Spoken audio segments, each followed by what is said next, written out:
सभी विद्यार्थी ध्यान दें। आज हम लोग पढ़ेंगे गॉस की प्रमेय, या इसी को कहते हैं गॉस का थ्योरम, यानी गॉस का नियम भी कहते हैं, या गॉस की प्रमेय के नाम से भी जानते हैं। है क्या ये? यह जो है हमारा स्थिर वैद्युतिकी में किसी बंद काल्पनिक पृष्ठ से, जिसे आप कह सकते हैं गॉसियन पृष्ठ के नाम से भी हम जानते हैं, तो यह बताया गया क्या गॉसियन पृष्ठ से बद्ध वैद्युत फ्लक्स और उस गॉसियन पृष्ठ से घिरे आवेश के बीच संबंध बताता है। यह जो है गॉसियन पृष्ठ से घिरे आवेश और उस पृष्ठ से बद्ध वैद्युत फ्लक्स के बीच का संबंध बताता है इस सिद्धांत की सहायता से। सबसे पहले इसका स्टेटमेंट ध्यान दें। स्टेटमेंट क्या है इसका? तो इसे के अनुसार किसी बंद पृष्ठ से गुजरने वाला कुल वैद्युत फ्लक्स उस पृष्ठ से बद्ध क्या, उस पृष्ठ द्वारा परिबद्ध का तात्पर्य है घिरा, उस पृष्ठ से परिबद्ध कुल आवेश का 1/ε0 गुना होता है। फिर से ध्यान दें, किसी बंद पृष्ठ से गुजरने वाला कुल वैद्युत फ्लक्स उस पृष्ठ से घिरे आवेश का 1/ε0 गुना होता है। अब एक हम सपोज करें कि यदि किसी बंद पृष्ठ से परिबद्ध, जैसे कोई बंद पृष्ठ है,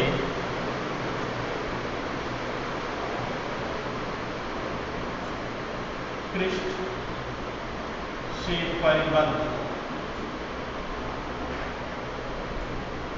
आवेश और बंद पृष्ठ सपोज कर लेंगे ए से परिबद्ध आवेश Q है, तब इससे निर्गत कुल वैद्युत फ्लक्स जो होगा, तब पृष्ठ से बद्ध कुल वैद्युत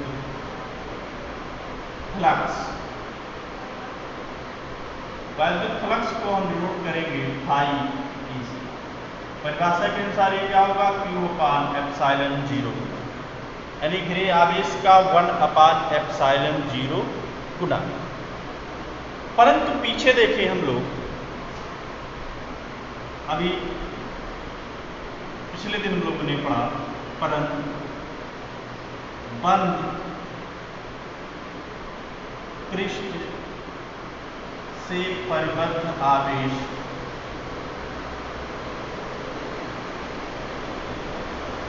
परिबद्ध वैद्युत फ्लक्स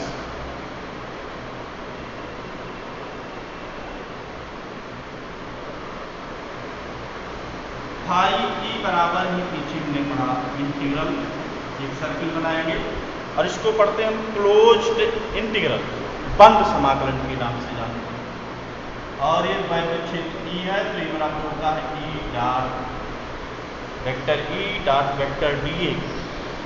तो इस समीकरण से और इस समीकरण से, दोनों समीकरण से आप देख सकते हैं phi E equal closed integral vector E dot dA, और ये फाई ई बराबर है Q/ε0 के, यानी Q/ε0। यहाँ ε0 जो है कहलाता है निर्वात की या वायु की विद्युतशीलता का।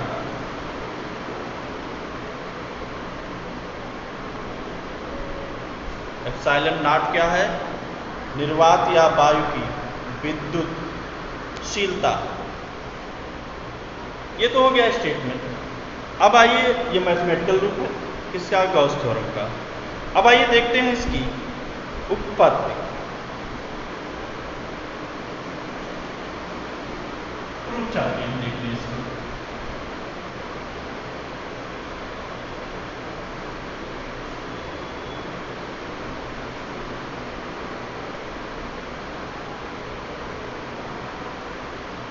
सपोज कर लेते हैं कि एक बिंदु आवेश हमारे पास Q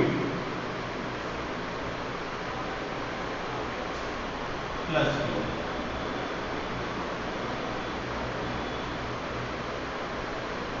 जो बिंदु O पर स्थित है और या बिंदु आपका O एक बंद पृष्ठ के अंदर है, अर्थात एक बंद पृष्ठ है जिसके अंदर बिंदु O पर एक आपका धन आवेश प्लस Q स्थित है। इस पृष्ठ पर एक पॉइंट हमने सपोज कर लिया P। इस बिंदु P से पर एक अवयव सपोज कर लिया,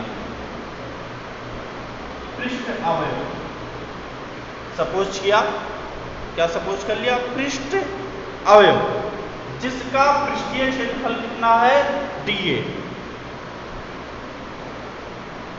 ध्यान दें, इसका पृष्ठीय क्षेत्रफल कितना है? dA है। और O से इस पॉइंट P की दूरी R। O से पॉइंट P की दूरी कितनी है? R है, यानी OP बराबर R। क्षेत्रफल अवयव क्या है आपका? dA। अब पीछे हम लोगों ने पढ़ा एक क्षेत्रफल वेक्टर। क्षेत्रफल वेक्टर जो होता है किसी पृष्ठ पर, वह पृष्ठ के लंबवत होता है, किधर? बाहर की ओर।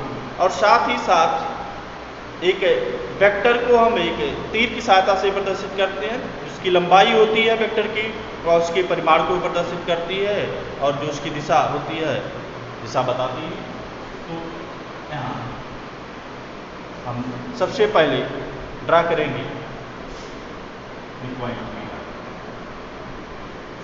इस पर देखेंगे वैद्युत क्षेत्र की दिशा और वैद्युत क्षेत्रफल वेक्टर। तो क्षेत्रफल वेक्टर इस पृष्ठ पर लंबवत मिल जाएगा, ये हो गया D। क्या मिल गया? क्षेत्रफल वेक्टर dA। अब इस पॉइंट पर यदि हम विचार करें वैद्युत क्षेत्र की, तो किसी आवेश के कारण जो वैद्युत क्षेत्र होता है किसी पॉइंट पर, एक धन आवेश है तो आवेश से बिंदु की ओर होता है, और यदि ऋण आवेश है तो बिंदु से आवेश को कौन से पॉइंट पर होनी चाहिए? P point. कौन सा आवेश? धन आवेश। यहाँ क्या है? P पॉइंट है जिस पर आपको वैद्युत क्षेत्र ज्ञात करना है। तो वैद्युत क्षेत्र की दिशा की तरह हो जाएगी आवेश से जिस बिंदु पर ज्ञात करना है, यानी O से P। वैद्युत क्षेत्र की दिशा ये हो गया आपका। सपोज कर लेते हैं ये कोण है आपका थीटा। ठीक। अब आइए देखते हैं अवयव। इससे अवयव इतना सब मानने के बाद अवयव dA से गुजरने वाला वैद्युत फ्लक्स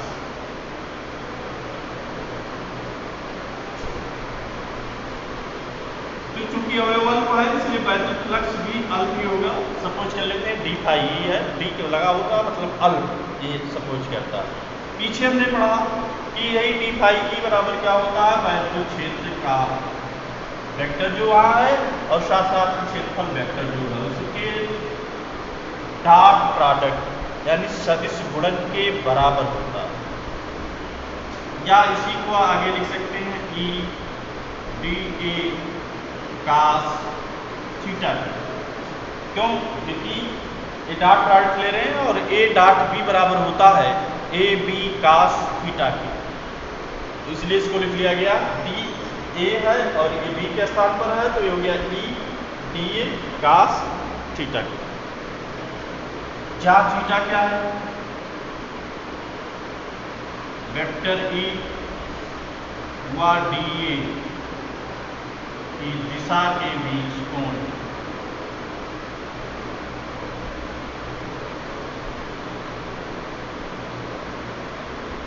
अब आइए देखते हैं कि P पर वैद्युत क्षेत्र क्या होगा। P पर वैद्युत क्षेत्र P।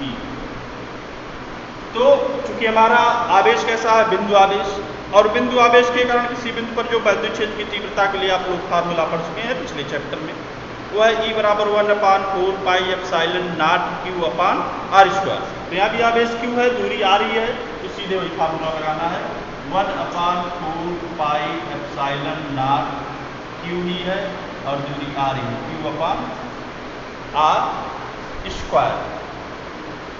अब देखिए तो E का मान यहाँ रख सकते हैं, तो E का मान रख दें तो d फाई E बराबर हो जाएगा आपका 1/4 pi epsilon 0 Q upon R square dA cos theta, या इसी को आप लिख सकते हैं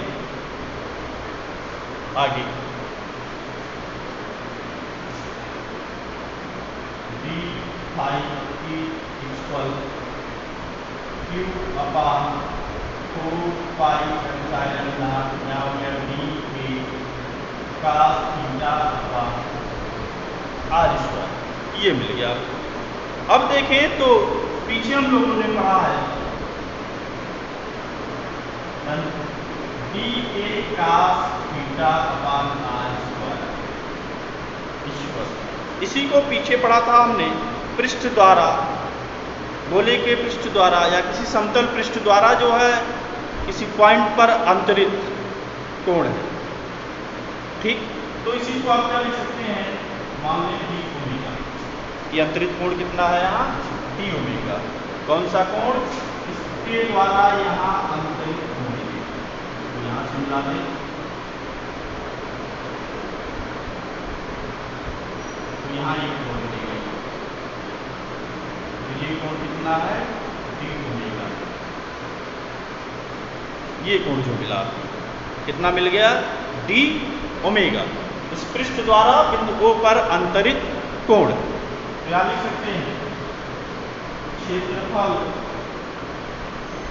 अवयव द्वारा O पर अंतरित घन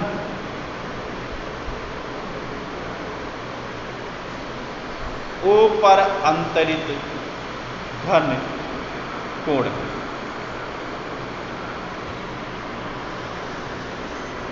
O पर अंतरित घन कोण। अब देखें तो dA cos थीटा अपान R स्क्वायर को आप क्या लिख सकते हैं, ओमेगा है, अतः d फाई की इक्वल हो जाएगा Q upon 4 pi epsilon not d omega. ये तो मिल गया आपको अवयव से बद्ध वैद्युत फ्लक्स। अब आपको चाहिए किससे, संपूर्ण पृष्ठ से, तो संपूर्ण पृष्ठ सपोज कर लीजिए इसका ये है, तो संपूर्ण पृष्ठ A से गुजरने वाला कुल वैद्युत फ्लक्स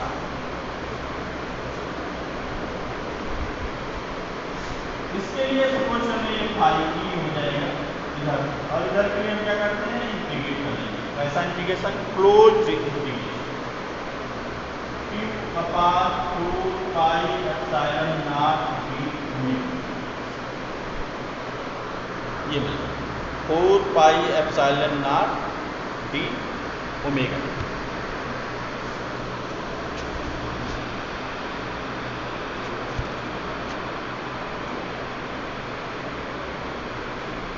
अब आगे बढ़ते हैं,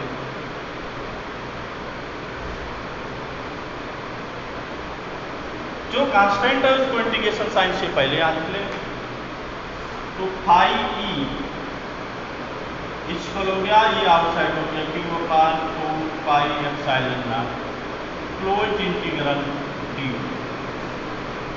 अब एक बात करें क्लोज इंटीग्रल d ओमेगा, तो ये है क्या, ये पूरे जो बंद पृष्ठ के कारण है, यहाँ अंतरित घन कोण होगा पूरे पृष्ठ के कारण। अब पूरे पृष्ठ के अंदर है ये बिंदु, और पिछले दिन हम लोगों ने पढ़ा था कि यदि कोई बिंदु किसी बंद पृष्ठ के अंदर है, कहीं पर भी, कहा हो बंद पृष्ठ के अंदर हो, पृष्ठ पर भी नहीं, पृष्ठ के अंदर हो, तो उस पर अंतरित संपूर्ण जो घनकोण होता है वो 4 पाई के बराबर होता है। कितना होता है?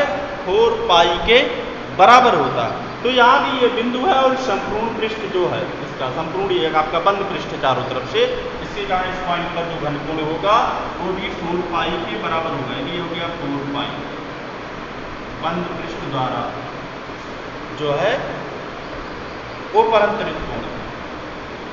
तो संपूर्ण पृष्ठ द्वारा ऊपर अंतरित घन ये वैल्यू यहाँ रखें तो फाई डी बराबर हो गया Q upon 4 pi epsilon not और यहाँ से 4 पाई से 4 पाई हो गया कैंसिल आउट, यानी बचा क्या? फाई ई इक्वल Q अपान सिर्फ एप्सिलॉन नॉट। अब देखें तो एक पीछे आपने देखा होगा कि फाई ई बराबर मिला था वहाँ से close integral E dot DA के, और यहाँ से क्या मिल रहा है? Q अपान एप्सिलॉन 0 के लिए था, यहाँ से सिद्ध हो गया कि फाई ई बराबर इसके close integral E dot DA के और यही बराबर Q अपान एप्सिलॉन नॉट। सबसे पहली लाइन का इंटीग्रेट किया था हमने, वही मिला था। तो इस तरह से जो है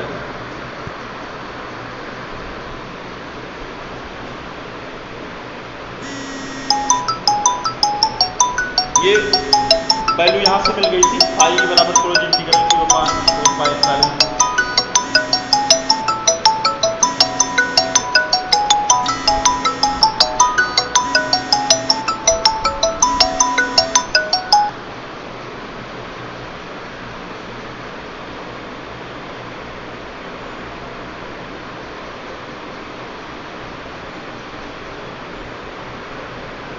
तो इस तरह से सिद्ध हो गया आपका कि कुल वैद्युत फ्लक्स जो मिला आपको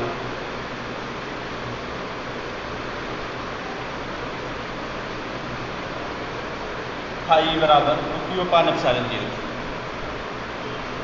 आप सोच रहे हैं ये कहाँ से मिल गया? तो ये वैल्यू आपकी इसको लिख सकते हैं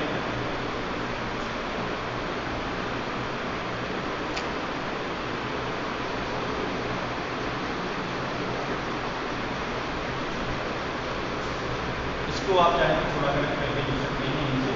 तो फाई की बराबर लिखा था वैद्युत फ्लक्स,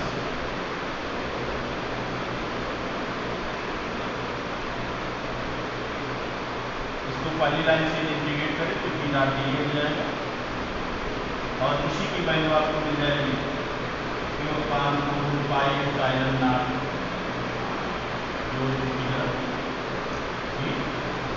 ओमेगा। तो इस तरह से यही वैल्यू आपकी close integral E dot D की है पहली लाइन में।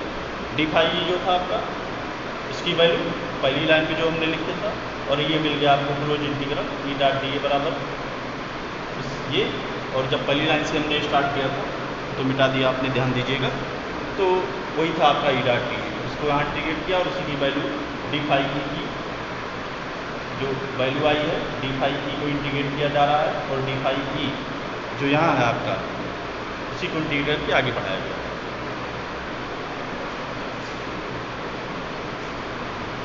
पहली लाइन हम लोगों ने जो लिखा था ऐसे था D phi equal to integral D dot D, यही था। अब देखिए तो संपूर्ण पृष्ठ के कारण इसी डी फाई को यहाँ इंटीग्रेट किया जा रहा है। तो डी फाई को इंटीग्रेट करने पर क्या मिल गया आपका? फाई ई मिल गया। डी फाई ई को जब इंटीग्रेट किया गया तो क्या मिल गया? फाई ई मिल गया, ठीक। और डी फाई को फाई मिल गया और डी फाई की वैल्यू ई डॉट डी थी दूसरी तरफ, तो इसको इंटीग्रेट किया गया तो close integral E dot D हो गया। और इसी डी फाई की वैल्यू किसके बराबर है? Q upon 4 pi epsilon 0 D omega के बराबर। इसीलिए ई डॉट डी को चाहे आप Q upon 4 pi epsilon 0 D omega लिखें, दोनों की वैल्यू यहाँ से डी फाई दोनों एक जैसे। इसी क्लोज इसी को जो आपका ई डॉट डी है इसी को बराबर लिखा जा सकता है Q upon 4 pi epsilon 0 D omega, तो वही लिख लिया गया है। और फिर इसको इंटीग्रेट करके इस तरह से प्राप्त कर लिया। आइए आगे ध्यान दें। अब ये तो एक आवेश है, यदि आवेश एक से अधिक हो तो भी ये फार्मूला काम करता है। जैसे कई आवेश हों, या किसी पृष्ठ के अंदर, इसी पृष्ठ के अंदर सपोज कर ले कई आवेश है, +Q1 +Q2 +Q3 -Q4 -Q5, ऐसे कई आवेश। तो दी उस स्थिति में जो इससे बद्ध संपूर्ण वैद्युत फ्लक्स होगा हो जाएगा 1/4 पाई एप्सिलॉन नॉट, और सबका भी गणितीय योग ले लें, यानी Q1 +Q2 +Q3 -Q4 -Q5 ऐसे जोड़ते जाएंगे। यानी जो जिस चिन्ह के साथ है उसी चिन्ह का प्रयोग करके आप क्या करेंगे, इसको जोड़ते चले जाएंगे। यदि एक से अधिक आवेश है तो उस स्थिति में जो वैद्युत फ्लक्स है किसी पृष्ठ से बद्ध, उसके लिए क्या करना है, किसी कई आवेश Q1 Q2 Q3 Q4 positive के साथ, Q4 Q5 नेगेटिव के साथ, ऐसे बहुत से आवेश हैं। तो उस स्थिति में जो संपूर्ण वैद्युत फ्लक्स होगा फाई बराबर 1/0 इन आवेशों को जोड़ लेना आपको। कैसा योग, बीजगणितीय चिन्ह से जोड़ लेना, या इसी को लिख सकते हैं आप 1/0 और यहाँ समेशन चिन्ह लगाएंगे तो लिख सकते हैं। इस तरह से जो है आप इसको प्राप्त कर सकते हैं। यदि आवेश एक से अधिक है तो भी इस तरह से गाउस के नियम को आप अप्लाई कर सकते हैं। अब सपोज कर लें कि कोई आवेश किसी पृष्ठ के बाहर, जैसे एक पृष्ठ है आवेश है, तो उस स्थिति में यदि आप इससे गुजरने वाला वैद्युत फ्लक्स चाहेंगे, एक यहाँ मिलेगा, एक पृष्ठ यहाँ मिलेगा ऐसे, और दूसरा ये मिलेगा। आप यहाँ सपोज करेंगे तो DAN मिलेगा, और यहाँ सपोज करेंगे तो DAN मान लीजिए। लेकिन दोनों के कारण यदि कोण देखें तो सेम मिलेगा, कोण बदल नहीं रहा है, चाहे ये अवयव है या अवयव, दोनों के कारण जो आपका घन कोण मिल रहा है एक जैसा है। अब उस स्थिति में वैद्युत फ्लक्स देखें इस अवयव से तो Q/4 पाई एप्सिलॉन नॉट, दोनों के लिए क्या मिलेगा, T मिलेगा। ये अभी आपने पीछे ज्ञात किया, पृष्ठावधि से गुजरने वाला वैद्युत फ्लक्स, इसके कारण भी मिलेगा, इसके कारण भी मिलेगा। अब इसके कारण देखें तो ये प्रवेश कर रहा है पृष्ठ के अंदर और ये बाहर निकल रहा है, तो जो प्रवेश करता है वो धन चिन्ह के साथ मिलेगा, सॉरी ऋण चिन्ह के साथ मिलेगा, और जो बाहर निकलेगा मतलब वो धन चिन्ह के साथ। तो उतना ही एक बार ऋण चिन्ह के साथ मिलेगा, उतना ही एक बार धन चिन्ह के साथ।